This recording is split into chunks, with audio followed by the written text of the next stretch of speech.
one of the big questions that we got from a lot of our attendees today, and something that we get here at knit all the time, is to really better brands are trying to better understand how do you actually reach and engage Gen Z on social media. So Mark, I want to start off with you. I know you talk about kind of the big three social platforms. Can you speak a little bit more about your thinking of especially platforms like Instagram and YouTube and TikTok, and why you think Gen Z is continuously drawn to even platforms like Instagram that have been around for a while and continue spending time on platforms like Instagram, and especially compared to some of these more emerging platforms that have been popping up these last couple of years. Yeah, and I know you and Jake will back me up on this, hopefully. But this generation, whenever I present, right, their media mix is just completely different than any previous generation, right? As I like to say, they don't know what Good Morning America is. They don't know what a newspaper is. They don't even know what the 6 o'clock news is. So they're consuming content in completely different and relatively new channels, even though, as you said, Instagram and others have been around for a while, which means that for marketers, you've got to really rip up the old playbook, the old media buying book, and you really have to look at these channels, whether they're the big three, YouTube, Instagram, TikTok, or even channels like Discord and Twitch and other channels like that, right? So I think that's the biggest thing, at least from a content and channel perspective. And then the second part, and I probably am going to say too much today, but it's this nuance of going from marketing and advertising and promotions to really engagement. And it is a nuance. But as I think Jake will agree, I mean, Gen Z doesn't react and respond well to just traditional advertising, marketing, and promotions. You've got to be different. You've got to be creative. You've got to be innovative. You have to transform the way you do it. And for me, it's all about this idea of engaging. And I won't go into deep detail now, but we'll get into it. But it's that nuance too. So it's the channels where they're consuming content, sharing content, and also the approach that marketers have used for 100+ years is just not going to work with this generation. Jake, would love to hear your thoughts. I know Trendsetters does a lot of great work for brands, especially on platforms like TikTok. Could you talk about some of the success you guys have had on this platform, and also what's driving that success? What's your guys' secret sauce? Yeah, I mean, I think the reality is we have two factors here. For one, we have a generation that has grown up in a different world in terms of their information sources and outlets. And the reason that's important is because it's allowed for that potential.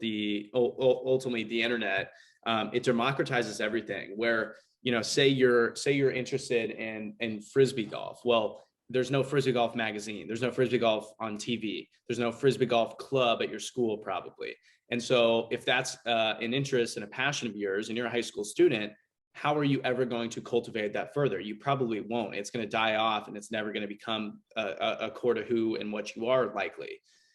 Whereas now with this generation, it's boom, pull up YouTube, look at all the different influencers, consume all the different media channels across a variety of platforms. So when I look at Gen Z and what we're seeing from how media and our outlets impact the generation at large, I think it's allowed for a greater potential of different personalities and characteristics and behaviors.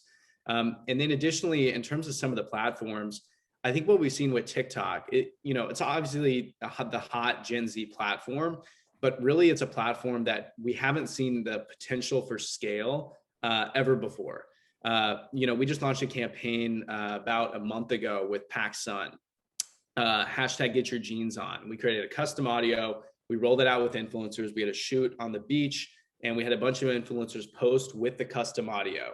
What happened is within 2 weeks, that generated 5 billion, not 5 million, 5 billion views on the platform with people using that hashtag and using that custom audio. And now it's at the point where it's at like 7 billion. So theoretically, about a billion users on the platform, everyone's seen it 7 times. What does that mean from a brand attribution standpoint? How do they follow up with that and convert to sales? That's now the next question. But what we're seeing with TikTok, and now it's really just becoming vertical content overall with Instagram Reels. I'm incredibly bullish on YouTube Shorts. And I'm also I have a sliver of hope for Snapchat. I think they're going to get there. We'll see. They're, right down the street in Santa Monica. They're kind of an OG, always a fan favorite of mine. We'll see how that evolves, but now everything's moving to vertical content. So it is the strategy of how brands create content in those mediums that has to entirely shift. We built a production system since the TV came out that was, guess what? Always horizontal, always built for 15 to 30-second commercial. Then it became long form. Then it became educational, informative, and entertaining content. Now, how is this going to translate into a vertical content world where, oh, by the way, the best content on the platform is not filmed with a nice camera, but rather right here with an iPhone. So lots of interesting changes happening in the space, and we're here for it. And I would just, if I can just add to what Jake said there, he said early on, and he hit it on, and then he took it through, is he talked about passion point, right?